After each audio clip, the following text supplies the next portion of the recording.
अला सय्यदिल अंबिया'i वल मुरसलीन अम्मा बाद फ़ाऊज़ु बिल्लाहि मिनश शैतानिर रजीम बिस्मिल्लाहिर रहमानिर रहीम कुल बिफ़ज़्लिल्लाहि व बिरहमतिही फ़बिज़ालिका फ़लयफ़रहू सदक़ल्लाहुल अज़ीम। कुरान करीम की जिस आयत की तिलावत मैंने आपके सामने की है, इस आयत का तर्जुमा कुछ यूं है कि ऐ मेरे महबूब, फरमा दीजिए कि अल्लाह के फजल और उसकी रहमत जो तुम पर नाजिल हुई उस पर खुशियां मनाओ। मेरी बात की समझ आ रही है?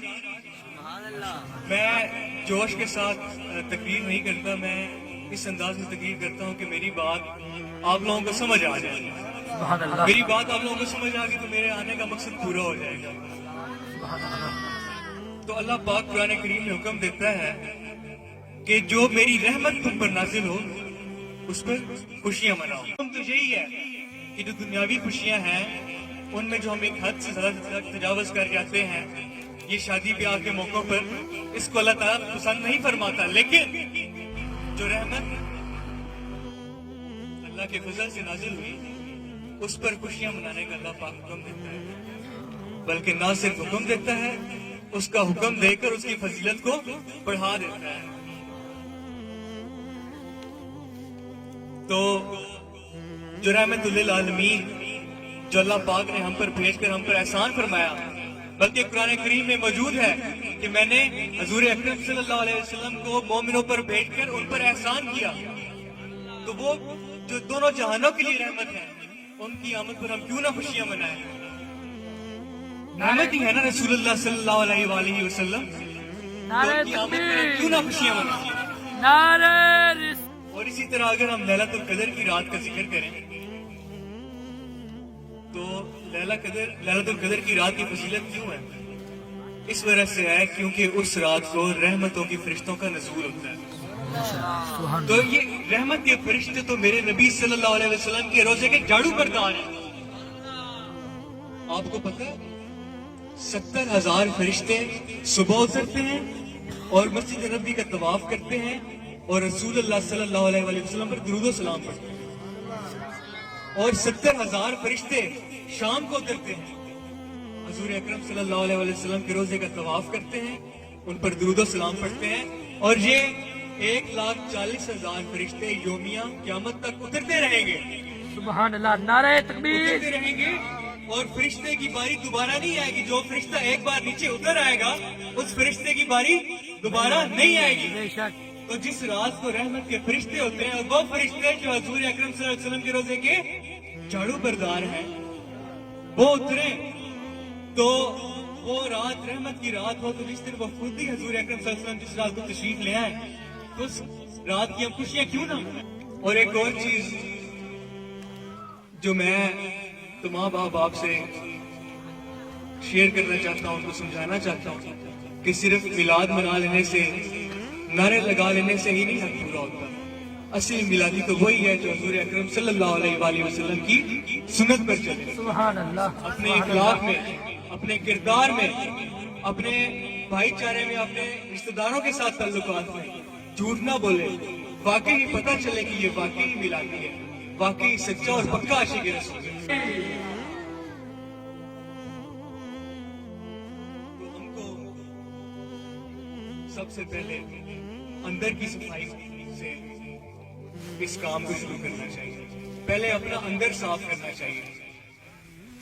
समझ आ रही है मेरी बात? कुरान करीम में अल्लाह पाक फरमाता है कि हकीकी कामयाबी उससे हासिल हुई जिसने अपने अंदर को साफ कर लिया। आप गंदी जगह पर नहीं बैठते, हम गंदी जगह पर नहीं बैठते, तो जब तक दिल साफ नहीं होगा तो महबूब कैसे आएगा? सुभान अल्लाह, सुभान अल्लाह। शेर याद आ गया कि हर ख्वाहिश दिल से रुखसत हो गई, अब तो आजा, अब तो खलवत हो गई। बेशक सबसे पहले दुनियावी ख्वाहिशात को अपने दिल से रुखसत करना पड़ता है। जिस वक्त दुनियावी ख्वाहिशात दिल से रुखसत हो जाती है ना, तो फिर अल्लाह ताला का और उसके रसूल का कुर्ब नसीब होता है। तो हमको कोशिश करनी चाहिए। आजकल का दौर इस तरह है कि انسان اللہ کی راہ میں بڑھنے کی کوشش کرتا ہے، پھر شیطان کوئی نہ کوئی رکاوٹ ڈال دیتا ہے، لیکن اپنی کوششوں کو جاری رکھنا چاہیے۔ اللہ پاک تو دیکھ رہا ہے نا کہ میرا بندہ میری راہ میں اپنی کوششوں کو جاری رکھے ہوئے ہیں، وہ قبول کر لے، ہماری بخشش ہو جائے۔ نالیا افضلیہ قادریہ لکھی وال شریف نہ مسجد وچ نہ مندر وچ، لب یار اپنے اندر وچ، اللہ سبحان اللہ اپنے دل کو پاک کریں، اپنے دل کی زنگ کو اتاریں۔ تو دل کی زنگ کیسے اترے گی؟ اللہ کا ذکر کرنے سے، کثرت سے اللہ کا ذکر کرنے سے، کثرت سے دلوں کی محنت، سبحان اللہ قرآن کریم کو کثرت سے پڑھیں۔ بے شک آج کل کا وہ دور ہے کہ رات کو نیند نہ آ رہی ہو تو یوزلی عام طور پر لوگ موبائل آن کر لیا، فیس بک چلانے لگ گیا، یا ٹیلی ویژن کا کوئی چینل چلا لیا۔ ارے تم کبھی قرآن کریم کو کھول کے پڑھو تو صحیح، قرآن کریم کو کھول کے پڑھو تو صحیح۔ میرے حضور فرماتے ہیں جب قرآن پڑھو نا تو رونے کی کوشش کیا کرو۔ تو کسی نے زیادہ گن بخش سے پوچھا کہ یا حضرت اگر رونے نہ آئے قرآن پڑھتے ہوئے تو پھر کیا کیا جائے؟ انہوں نے فرمایا تو پھر اپنے مقدر پہ رویا کرو کہ تم لوگوں کے دل اتنے سخت ہو چکے ہیں کہ تم کو اللہ کا ذکر پڑھتے ہوئے رونے نہیں آتا۔ تو قرآن کریم کو کثرت سے پڑھنے سے دلوں کے زنگ اور میل کچیل دور ہوتے ہیں۔ اور تیسرا طریقہ، موت کو کثرت سے یاد کرنا۔ موت کو کثرت سے یاد کرنے سے دلوں کی زنگ اترتی ہے۔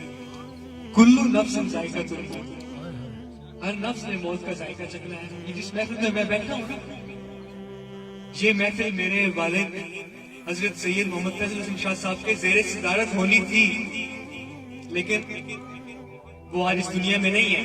کیوں؟ کلو نفس ذائقۃ الموت، نبیوں پر، پیغمبروں پر، اولیاء کرام پر، سب پر موت آنی ہے۔ سبحان اللہ یہ وقت کسی پر ٹال نہیں سکتا۔ تو اس دنیا میں اکڑ کر مت چلو، مغروری سے مت چلو،